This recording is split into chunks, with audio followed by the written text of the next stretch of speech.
Então, eles estavam cientes de tudo que Pedro estava falando. Pedro disse, vocês têm a mente esclarecida. E por que eu estou falando tudo isso? Talvez vocês perderam o ponto inicial, mas não é. Tudo isso que eu falei é importante.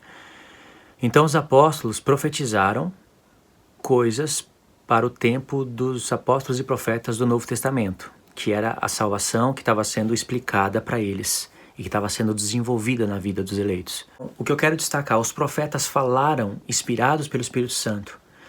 Eles puderam compreender que a mensagem não era para o tempo deles. E eles compreenderam isso também porque eles não podiam compreender tudo o que eles estavam falando. Não podiam, irmãos. Daniel não compreendeu tudo o que ele viu. Compreendeu muita coisa. Isso foi plano de Deus, mas não tudo. Tinha coisa selada para o nosso tempo. Nós podemos compreender. O próprio Isaías, Jeremias, eles não puderam compreender tudo. Zacarias, você acha que o povo compreendeu o que significa aquelas duas oliveiras em cima dos dois castiçais, vertendo azeite de ouro? Eles não puderam compreender tudo isso. Esses são os meus dois ungidos que se acham diante do Senhor, Deus de toda a terra. Essa mensagem é totalmente revelada em Apocalipse capítulo 11. Mas, no tempo deles, eles poderiam entender o que estava acontecendo ali. Das oliveiras sai azeite. O azeite era para... O povo tinha que trazer azeite até o sumo sacerdote, os sacerdotes, para eles trabalharem em sacrifício da tarde e da manhã, para manter as 7 lâmpadas acesas. E eles estavam num tempo em que precisava de uma animação de Zacarias e de Ageu. Deus estava animando o espírito de Zorobabel e do sumo sacerdote Josué e o espírito das duas casas de Israel para eles continuarem o trabalho da edificação da casa de Deus. Eles sabiam então que se Deus estava dando a visão da menorá, então ia ter o templo erguido de novo, ia ter sacrifício contínuo, porque a menorá sendo acesa é sacrifício da tarde e da manhã, sacrifício contínuo. Eles compreendiam isso, mas não podiam compreender tudo. Sabia que a mensagem tinha coisas para o tempo do fim, ainda mais quando você soma Ageu com Zacarias. Não posso falar aqui, eu não posso parar para dar exemplos do porquê que eles compreendiam que aquela edificação da casa era uma projeção de algo glorioso no futuro. Os profetas profetizaram, não entendiam tudo, porque Deus planejou assim. Se Deus quisesse dar o conhecimento completo para eles, o Espírito de Deus revelaria tudo completamente, mas não era o tempo, porque Deus tem tempos determinados para as coisas. Então, a diferença dos apóstolos e profetas do Antigo Testamento e da diferença dos apóstolos e profetas do Novo Testamento. No Antigo Testamento, os profetas profetizaram, mas não compreendiam tudo. Compreendiam tudo isso que eu falei para vocês. E eles falavam, na maioria das vezes, assim diz o Senhor. Eis que farei de Moabe isso e de Edom aquilo, assim diz o Senhor, eis que derrubarei a Síria, Isaías 14, derrubarei a Síria nos meus montes. Nunca aconteceu isso, nem nos dias de hoje, nunca, vai acontecer no futuro. Eis que, assim diz o Senhor, eis que vem dias que farei nova aliança com as duas casas de Israel, etc. Sempre os profetas falando assim diz o Senhor. Os apóstolos e profetas do Novo Testamento não mencionam essa expressão, assim diz o Senhor. É o Senhor falando por eles, mas eles não usam essa expressão. Poucas vezes, se eu não me engano, 1 ou 2 vezes aparece isso. Um profeta que está lá chamado Ágabo, que está em Atos, é o que eu me lembro, uma coisa bem remota mesmo. Entendeu a diferença? Agora, os apóstolos e profetas do Antigo Testamento falavam assim, diz o Senhor, profetizavam coisas que eles sabiam que era para o futuro, porque também não podiam compreender tudo. E eles não mencionavam muito Moisés. É claro que o que eles falavam estava relacionado com a Torá, e alguns deles tocavam em Moisés, em Abraão, sim, inspirados pelo Espírito Santo, mas não era uma coisa constante. Já no Novo Testamento, os apóstolos e profetas compreendiam plenamente o que eles estavam falando, porque eles fizeram uma equação nas palavras de todos os profetas. Como é que Isaías, por exemplo, como é que Isaías iria compreender tudo que ele estava profetizando se ainda eram necessárias as profecias de Daniel? Nem era nascido. Ainda eram necessárias as profecias de Ezequiel. Não dava, na verdade. Então Daniel já pôde compreender muito mais que Isaías, porque ele pôde estudar as profecias de Isaías. Isaías não pôde estudar as profecias de Daniel. Já no Novo Testamento, Os apóstolos e profetas já tinham acesso a todo o material, inspirados pelo Espírito Santo. E nós aqui temos acesso a todo o material do Novo Testamento. Coisas que os apóstolos não tinham, porque eles não tiveram acesso ao Apocalipse, nós temos. Então aí você já começa a entender que tem mistérios que é para nós. Essa mensagem é incrível, irmãos. Então, os apóstolos e profetas do Novo Testamento, eles já começam a citar os profetas, a sinalizar os profetas.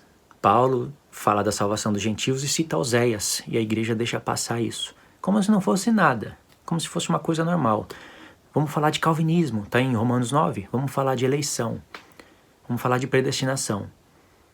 Tem uma mensagem incrível em Romanos 9, que não pode ser entendida pelos calvinistas, infelizmente. Não falo isso com soberba ou com alegria, mas infelizmente não pode, enquanto eles continuarem com o calvinismo. Tem mensagem incrível em Efésios, porque eles sinalizam os profetas. Pode ver. E muitas das vezes Paulo sinaliza Moisés, diretamente Abraão. Os profetas já não fazem isso. Os profetas falam assim, diz o Senhor. Os apóstolos, eles estão fazendo uma equação, inspirado pelo Espírito Santo, é tempo de equação, de conta, de matemática. Eles têm acesso a todo o material do Antigo Testamento. E aí eles escrevem as cartas. E quando eles estavam escrevendo as cartas, aí Deus projetou um mistério que eles não podiam compreender. Nós podemos.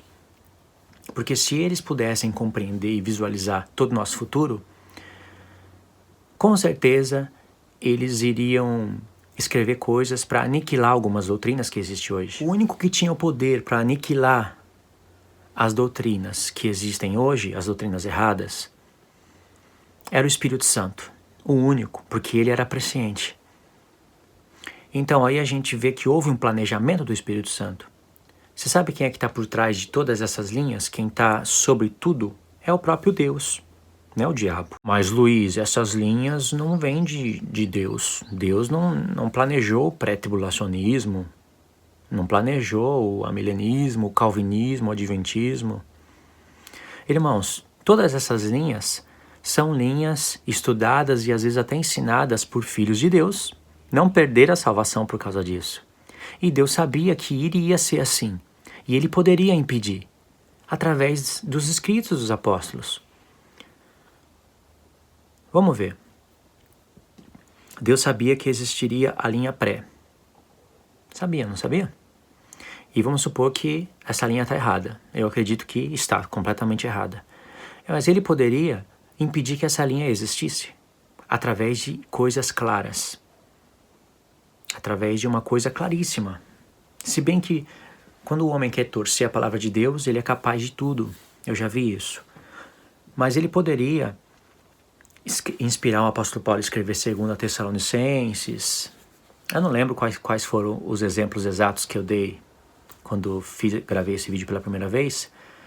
Mas em 2 Tessalonicenses capítulo 2, Paulo fala de arrebatamento. Em 1 Tessalonicenses 4.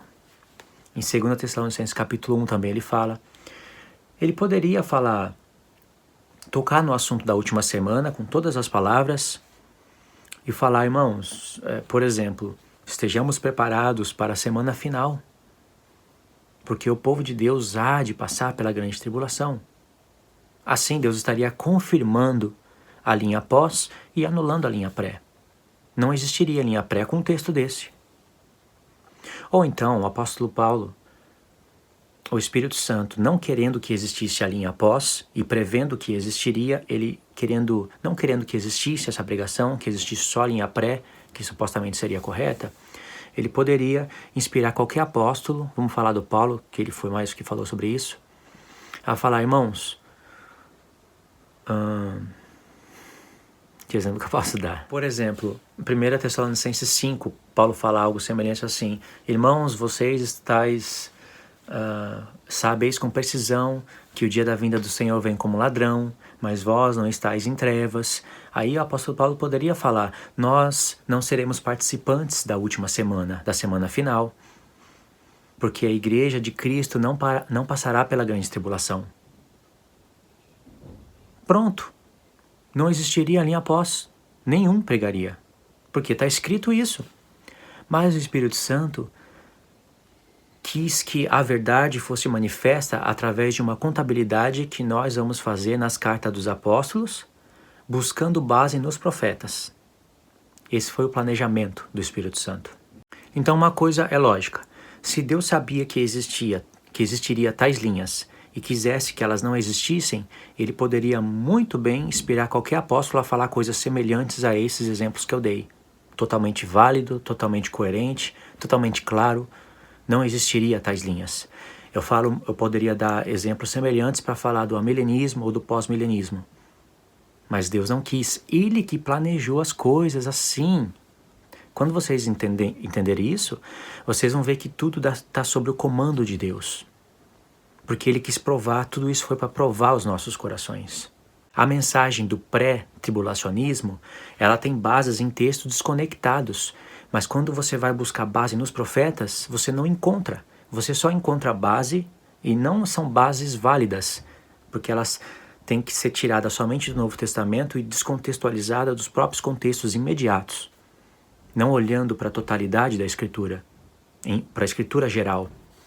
Aí você consegue a linha pré, mas Deus fez isso para provar os nossos corações.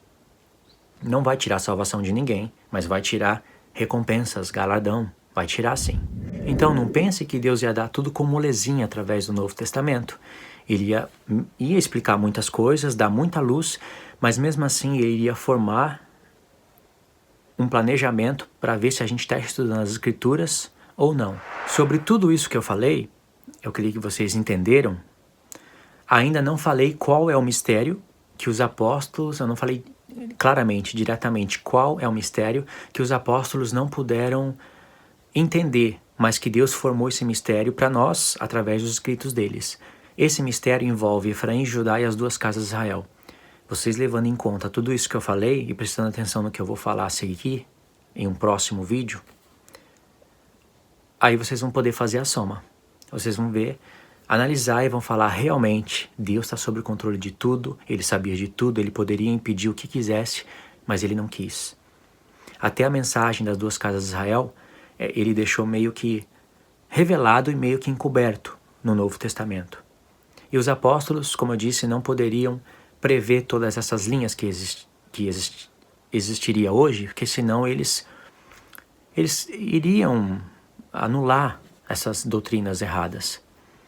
Mas o Espírito Santo não revelou isso para eles e inspirou eles a escreverem de tal maneira que iria ter como descontextualizar as palavras deles e formar novas doutrinas, que não eram as próprias doutrinas de Deus, e assim Deus provaria os nossos corações. Entendeu? Então, em um próximo vídeo eu vou estar falando sobre as duas casas de Israel e mostrar o porquê que eles não falaram isso claramente, não escreveram com todas as palavras, sendo que eles pregavam isso claramente. Tá bom? Então esse vídeo eu vou parar por aqui, tá, irmãos? Eu vou continuar esse vídeo, prometo, e comenta o que vocês puderam entender, tá bom?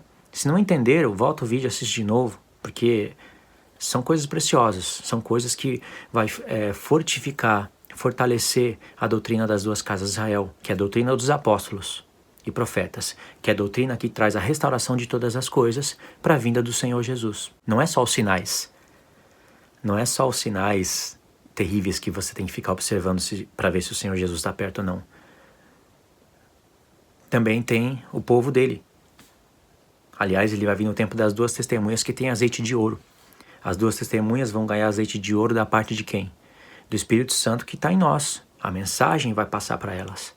Tá bom? Então é isso daí. Fiquem na paz de Cristo. Deus abençoe. E a gente se vê no próximo vídeo.